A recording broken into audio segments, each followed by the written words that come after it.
बड़ी से बड़ी बीमारियां, जितनी भी बड़ी बीमारियां, ये जिस तरह जड़ निकल रही है ना, आज मैं आपको इनकी जड़ बताऊंगा। गैस, कब्ज, तेजाब पूरे भारत में हर बड़ी बीमारी की जड़ है। ये जो किडनी फेल सुनते हो, लीवर फेल सुनते हो, कैंसर सुनते हो, तो हम बात करेंगे जड़ पर कि जड़ क्या है। और उस जड़ का आज मैं आपको एक ऐसा नुस्खा बताऊंगा, अगर वो पूरा भारत अपनाएगा तो गैस, तेजाब, कब्ज, जो हम इस तरह बैठकर टॉयलेट सीट पर अपना पेट साफ करते हैं, ये जो एसिडिटी की जो हमारे खाने की वजह से दिक्कत है, ये एसिडिटी, गैस और इस तरह बैठना, तो इस तरह जब बैठते हैं तो मैं बोलूंगा एक तो बैठना हमें इस तरह चाहिए कि इस तरह अपनी इंग्लिश टॉयलेट सीट पर इस तरह पांव रखोगे तो पेट साफ होने की संभावना बढ़ जाएगी, क्योंकि बॉडी को एक एंगल मिल जाता है। हम लोगों ने आजकल इस तरह बैठना भी बिल्कुल छोड़ दिया, इस तरह हम बैठना बिल्कुल छोड़ चुके हैं। तो ये वो नुस्खा है जिसमें मैं आपको कुछ चीजें दिखा रहा हूं। ये हरड़, बहेड़ा, आंवला और ये कुछ पत्ते, एक ऐसा फार्मूला, अगर रोज भारत पूरा का पूरा नियम से इसको अपनाएगा तो गैस, कब्ज, तेजाब, कम से कम भारत में 20 करोड़ लोग हैं जिनका पेट ही साफ नहीं होता रोज ढंग से। और उसकी बाद जो बड़ी बड़ी बीमारियां, आंतों में मल चिपकता है, ये जो हमारी छोटी आंत है आप देखोगे तो इसमें पूरा का पूरा अंदर मल चिपकता है। और आयुर्वेद को कहता ही है कि सर्वेषाणाम रोगाणाम निदानम कुपिता मला, ये श्लोक है आयुर्वेद का पूरा, आप देख सकते हो। सर्वेषाणाम रोगाणाम निदानम कुपिता मला, कि जितनी बड़ी बड़ी बीमारियां हैं, kidney fail, liver fail, cancer, thalassemia, Ayurveda के हिसाब से पेट ठीक ना होना इनकी बहुत बड़ी एक जड़ है। तो ये फॉर्मूला बताना, उससे पहले मैं आपको एक दो लोगों से मिलवाता हूं जिनको आपको मिलोगे तो आपको पता चलेगा। जैसे सर, आप हमारे हिम्स हॉस्पिटल में हो, आपको कितने दिन हो गए, कहां से आप आए और क्या बेनिफिट हुआ? हम वेस्ट बंगाल पुरुलिया से आए हैं। हाँ बताइए, उधर देख के कैमरे में। आज आए हैं, 5 दिन हुआ है। तो क्या फायदा हुआ आपको? हमारा फायदा हुआ, जैसे हमारा इंसुलिन चलता था शुगर के लिए, ठीक है, इंसुलिन हमारा बंद हो गया। ओके। शुगर का दवा चलता था वो भी बंद हो गया, मतलब शुगर की दवाई भी छूट गई और इंसुलिन भी छूट गई। और जो प्रेशर का दवा चलता था, हाँ, प्रेशर भी नॉर्मल हो गया। अच्छा, कितने साल से इंसुलिन ले रहे थे आप? मैंने मोटा मोटी आज इंसुलिन ले रहे थे 12-13 साल हुआ। और जिसने आपको इंसुलिन शुरू किया था और शुगर की दवाई शुरू किया था, जिन डॉक्टरों ने, उन्होंने बोला था कि कब तक दवाई लेनी है, कि बंद हो जाएगी कभी? नहीं, लाइफ टाइम। Life time. हाँ। तो इसका मतलब हम तो गलत इलाज कर रहे हैं आपका, आपकी इंसुलिन बंद करा दी हमने, हमने आपकी शुगर की गोली बंद करा दी। हम लोग गलत थे इतना, ये वाले डॉक्टर तो गलत डॉक्टर आपके साथ जो खड़े हैं। हम लोग इतना दिन गलत थे। अच्छा, आप गलत डॉक्टरों के पास थे, अब सही डॉक्टरों के पास आए। अब सही जगह पे आए हैं। हाँ, तो पूरा देश सुन रहा है। कहाँ से आप आए हो? हम वेस्ट बंगाल पुरुलिया से आए हैं। पुरुलिया से आए हैं, okay, thank you very much. तो आप देश के लोगों को कुछ कहना चाहोगे? हाँ, जरूर करना चाहेंगे। ये अपना अगर जिंदगी अच्छे से रहना है तो मोटा मोटी आप कम से कम हिम्स एक बार आइए, आकर के अपना शरीर चेकअप करा के जाइए। Thank you sir, thank you, धन्यवाद। तो मैं आपको ये बोलना चाहूंगा, और भी लोगों से मैं मिलवाता हूं आपको। और ये जो हम बीमारियों की बात करते हैं, जो गैस है, कब्ज है, तेजाब है, ये भारत में सारी बीमारियों की जड़ है। क्योंकि हमारा जब लीवर वीक होता है, हमारा पेट साफ नहीं होता, तो हमारी बॉडी में जब मल चिपकता है तो हमें और बीमारियां आती हैं। बंदा किडनी फेल की चपेट में आ जाता है, लीवर फेल की चपेट में आता है, कैंसर की चपेट में आता है। हमारे साथ एक पेशेंट और हैं, मैं मिलवाना चाहूंगा आपसे कि आप कहाँ से आप आए हो और क्या तकलीफ थी? मैं वेस्ट बंगाल आसनसोल से आई हूँ। अच्छा, आप भी वेस्ट बंगाल से हो क्या? आप जानते हो? वेस्ट बंगाल में मेडिकल फैसिलिटी अच्छी है ही नहीं, वहाँ की मेडिकल। अरे, ममता बनर्जी भी देख रही होंगी टीवी। तृणमूल कांग्रेस। डर नहीं है, हेल्थ के आगे कुछ नहीं डर है। अच्छा, तो आपको क्या तकलीफ थी और क्या फायदा हुआ यहाँ पे? मुझे शुगर रहता था बहुत ही हाई, और बहुत 4 टैबलेट चल रही थी मेरी, फिर भी कुछ नहीं हो पा रहा था। और ऊपर से फैटी लीवर भी, वहां तो मुझे ग्रेड 3 में डाल दिए थे, हार्ट में ब्लॉकेज भी बता दिए थे। यहाँ आई, मेरी सारी टेस्ट हुई है, सब रिपोर्ट्स नॉर्मल है, सिर्फ लीवर हल्की सी फैटी है, और दवाई सारी बंद हो चुकी है मेरी अभी तक। और आपको खुद को महसूस कैसा हो रहा है? बहुत एनर्जेटिक फील कर रही हूँ मैं, मुझे लग नहीं रहा है कि मुझे शुगर है, बस वो मीटर में आ रही है कि हाँ शुगर है, लेकिन विश्वास है कि कम जाएगा वो भी। तो आप पूरे देश के लोगों को क्या बोलना चाहोगे? मैं तो यही बोलूंगी कि बीमार होने के पहले यहाँ आ जाओ, मतलब और मत जाओ एलोपैथ के पास, मेरा तो यही संदेश है। चलो, धन्यवाद, थैंक यू। तो मैं अब आपको दिखाता हूँ इस जूस में हमें क्या चाहिए। आपने बचपन से एक नाम सुना है, त्रिफला। हरड़ है, बहेड़ा है, आंवला है, ये तीनों को समभाग इनका पाउडर निकाल लेना है। इनका पाउडर 1-1 चम्मच, तीनों का हमने अगर बराबर मिला लिया, तीनों को मिलाकर हमने 1 चम्मच पाउडर। हमने कुछ चीजें लेनी है, मैं आपको दिखाना चाहूंगा। पालक, मेथी, बथुआ चौलाई, इनमें से कोई एक चीज, ये इसके साथ पुदीना या धनिया कोई एक चीज, ये आपके कड़ी पत्ता हो गया, इसके साथ पान का पत्ता है, इसके बाद पीपल ले सकते हो, बरगद ले सकते हो, किसी भी तरह के 5-7 तरह के पत्ते लेकर इनका एक गिलास जूस बना लो। बस ध्यान क्या रखना है कि हमने इसमें एक ताजा आंवला जरूर मिलाना है, एक आंवला जरूरी है इसमें मिलाना, और हल्दी का कम से कम इतना बड़ा टुकड़ा, यानी कि एक आंवला और एक हल्दी का टुकड़ा, ये 2 चीजें प्लस 5-7 तरह के पत्ते, इनका 1 गिलास जूस इस तरह बनाएंगे हम। और जब ये जूस बन जाएगा, इसमें 1 चम्मच आपने सूखा पिसा हुआ हरड़ बेड़ा आंवला का बराबर संभाग 1 चम्मच इसमें मिला देना है पाउडर। अगर आपने जूस पी लिया, कोई भी बीमारी, कैसी भी बीमारी, बड़ी से बड़ी बीमारी, डॉक्टर ने लाइलाज बोल दिया हो, आपको ऑपरेशन बोल दिया, आप हैरान हो जाओगे। सिर्फ 10 दिन जूस पियोगे, आपके पेट साफ होने का सिस्टम सेट हो जाएगा, आपकी पूरी बॉडी की सफाई शुरू हो जाएगी।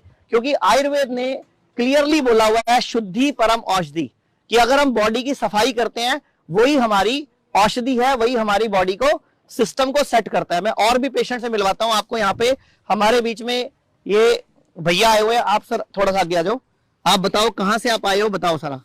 सर मैं आगरा से आया हूँ, मैं के प्रसाद हूँ, और 4 दिन हो गए हैं मेरे यहाँ आए हुए। 4 दिन हो गए आपको हमारे हॉस्पिटल में, ठीक है। मुझे शुगर, बीपी और किडनी का सिम्टम्स आया था, तो मैं यहाँ आया हूँ किसी के बताने से। अभी 4 दिन से मैं बीपी और शुगर का दवा नहीं खाया हूँ, और मैं डेली 2-3 बार चेक हो रहा है, रिपोर्ट मेरा अभी ठीक आ रहा है। मतलब बीपी शुगर चेक हो रहा है, नॉर्मल आ रहा है। हाँ, नॉर्मल। दवाई खाने की जरूरत नहीं पड़ रही। दवाई अभी नहीं खाया हूँ, अब यहाँ आप लोग जो दवा दिए हैं वही चल रहा है, और बाकी कोई दवा नहीं खाया हूँ। मैं अच्छा फील कर रहा हूँ। आप देश के बाकी लोगों को क्या मैसेज देना चाहोगे? मैं यही कहूँगा कि हम लोग नेचुरोपैथी की तरफ अधिक आगे बढ़ें। एलोपैथी का कहीं ना कहीं साइड इफेक्ट है, तो हमको बच के रहना है।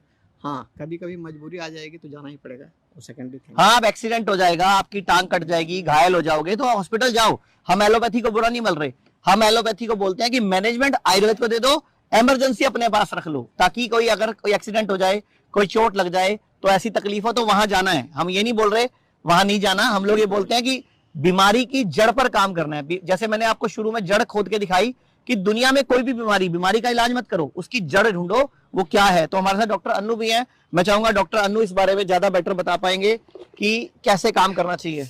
बीमारी की जड़ की बात की अपने आचार्य जी, तो अगर हम अपने शरीर को देखें तो हमारा शरीर एक उल्टा पेड़ है, हमारी जड़ ये है। जब तक जो बातें आप समझाने की कोशिश कर रहे हैं या हम सब लोग रोज समझाने की कोशिश करते हैं, वो जब तक यहाँ नहीं जाती तब तक पूरी बॉडी का जो सिस्टम है वो हम सेट नहीं कर सकते। तो जो इनकी बात है, मैं एक बात इनकी बात से लेना चाहूँगी, या जो अभी 2-3 पेशेंट से हमने बात करी कि आप लोग सोच रहे होंगे कि 4 दिन से दवाई नहीं खाई है या 3 दिन में शुगर इनका ऊपर नहीं गया है। तो इसमें समझने वाली बात ये है कि 4 दिन अगर शरीर उस दवाई के बिना रह सकता था, तो हम बिल्कुल बिना मतलब के ही वो दवाइयां निरंतर लगातार खाते जा रहे थे, बिना किसी जरूरत के। अब बिना किसी जरूरत के हम इतनी गंदगी, इतने केमिकल्स अपने अंदर डाल लेंगे, तो जैसे आचार्य जी ने बताया, वो हमारी बॉडी में जाके मल बन के कहीं ना कहीं तो जमेंगे, किसी ना किसी सिस्टम को तो खराब करेंगे। तो ऑलरेडी हमारी इम्यूनिटी हमने वीक कर ली, ऊपर से हम और दवाइयां खाते जा रहे हैं बिना किसी मतलब के। तो ये जो 4 दिन में इनका बीपी शुगर ठीक नहीं हो गया, वो ये इनको जरूरत ही नहीं थी उन दवाइयों की, इसलिए ये नहीं खा रहे। अभी धीरे धीरे करके अगर वो बढ़ता भी है, तो जो एक्टिविटीज, जो शोधन हम यहाँ पे करते हैं, पंचकर्म करते हैं, या ये जो डाइट अभी बताई है आचार्य जी ने, तो ये सब करते हम लोग हैं, तो उससे वो धीरे धीरे करके अपने आप ही बॉडी मेंटेन करना शुरू कर देगी। Thank you ma'am. तो मैं बताना चाहूंगा, अभी पूरे भारत में हमारे जो बड़े हॉस्पिटल हैं वो डेराबस्सी, दिल्ली, मेरठ, लखनऊ, मुंबई, ये बड़े हॉस्पिटल्स हैं, और ये बाकी हमारे छोटे हॉस्पिटल्स हैं। और जो आप बचपन से जिसको आप खाना बोलते हो, रोटी, सब्जी, दाल, दूध, दही, आप यही तो खा रहे हो। कई लोग बोलते हैं, कई लोग हमें बताते भी है कि हमें तो ये बोला जाता है कि ये खाना घर का खाओ तो बीमार नहीं पड़ेंगे। हमारे पास बहुत सारे ऐसे पेशेंट आते हैं जिन्होंने कभी शराब नहीं पी लेकिन उनका लीवर अल्कोहलिक है, कि इन्होंने कभी बाहर का खाना नहीं खाया, किसी ने बाहर की गंदगी नहीं खाई, फिर भी उसको किडनी फेल हो गई। वजह कि हमारे जो आज की डेट में हम जो अननेचुरल दवाइयां खा रहे हैं, हमारी बॉडी के अंदर की अंदरूनी शक्ति कमजोर हो रही है, और हमारी बॉडी के अंदर के पेट साफ ना होने की वजह से हम बीमार हो रहे हैं। एक पेशेंट में जरूर चाहूंगा आपसे और मिलवाना कि आप कहां से आप आए हो सर, क्या तकलीफ थी बताइए जरा। मैं नवीन कुमार गाजियाबाद से आया हूं। मुझे 25 साल से शुगर है और मैं इंसुलिन पर हूं। मैं डेली 70 यूनिट इंसुलिन लगाता हूं। मैं पिछले 5 दिन से यहाँ हूं और मेरी इंसुलिन अभी बंद हो चुकी है। और 70 यूनिट लगाई, अभी 0 है? अब 0 है। मैंने 5 दिन से कोई भी इंसुलिन नहीं लगाई है। मेरा ब्लड प्रेशर 165 से कम, मैं इंग्लिश दवाई खाने से भी नहीं हो रहा था, जो अब 120 पर आ गया है। और जो ऊपर का ब्लड प्रेशर था 110 था अंग्रेजी दवाई खाने के बाद भी, जो अब 70 से 80 के बीच में आ गया है। तो हमने ऐसा क्या जादू किया यहाँ पे जो आपकी बॉडी ठीक हो रही है? हम क्या कर रहे हैं ऐसा? आपने जो है एक पानी में बैठा के जो थेरेपी दी 1 घंटे की, उससे बड़ा लाभ हुआ। उससे जितना भी टॉक्सिन था वो निकला। और जो है आपने जो पंचकर्मा की जो थेरेपी कर रहे हैं उससे भी हमें ज्यादा लाभ मिल रहा है। सारा जो टॉक्सिन है वो सब बाहर आ रहा है। एनिमा लगा रहे हैं जिससे कि टॉक्सिन सारा बाहर आ रहा है। मतलब बेसिकली सारे खेल की जड़ सफाई है ना? सफाई है। मेरा वजन 77 किलो था अभी, जो केवल 5 दिन के अंदर 73.5 किलो हो गया। 3.5 किलो टॉक्सिन निकला है। 3.5 किलो गंद निकला है मेरे शरीर के अंदर से। और अगर मैं 5-10 दिन और रह जाऊंगा शायद ये मेरा वजन 65 किलो करके ना भेज दे, सारी टॉक्सिन निकाल के। ठीक है sir, thank you sir, thank you. तो मैं लास्ट में आपको बोलना चाहूंगा, जितने भी लोग किसी भी बीमारी से परेशान है तो बीमारी की जड़ पर काम करो। पहली बात, अपनी जड़ के ऊपर जड़ खोद के निकालो, अपनी जड़ के ऊपर काम करो। और सबसे जरूरी बात, अगर कोई भी आपको तकलीफ है किसी भी तरह की तो अपना हेल्थ इंश्योरेंस जरूर कराओ। अभी हमारे जितने भी हॉस्पिटल्स हैं, जितने भी आयुर्वेदिक हॉस्पिटल हैं, वहां आयुष कवर वाला हेल्थ इंश्योरेंस चलता है। क्योंकि हम लोग एक चीज जो नोटिस करते हैं कि अभी भारत में हेल्थ इंश्योरेंस की नॉलेज नहीं है। तो एक भारत सरकार ने नई पॉलिसी लॉन्च की है, आरोग्य संजीवनी। 3 से 5 हजार की पॉलिसी आपका 3 से 5 लाख तक का इलाज बिल्कुल फ्री करवाती है। तो मैं सभी से अपील करूंगा, आरोग्य संजीवनी पॉलिसी कहीं से भी करा लीजिए, SBI की करा लीजिए। आयुर्वेद में आपका इलाज फ्री होगा और आपका ऑपरेशन बच जाएगा और आपको बीमार होने से और आपको आपका पैसा लगने से आप बच जाएंगे। Thank you very much. भाई राजीव दीक्षित जी के भारत को विश्व गुरु बनाने के सपने को पूरा करने के प्रयास में एशिया का पहला 1000 बेड का integrated hospital Shuddhigram HIIMS Delhi NCR Meerut में खुल चुका है। इसके अलावा चंडीगढ़, डेराबस्सी, नवी मुंबई, लखनऊ, गुरुग्राम, अमृतसर, दिल्ली, लुधियाना और देश के अन्य कई स्थानों पर भी हिम्स अपनी सेवाएं दे रहा है। हर kidney fail patient, liver patient और कैंसर के पेशेंट तक ये वीडियो पहुंचाकर आप भी इस मुहिम का हिस्सा बनिए।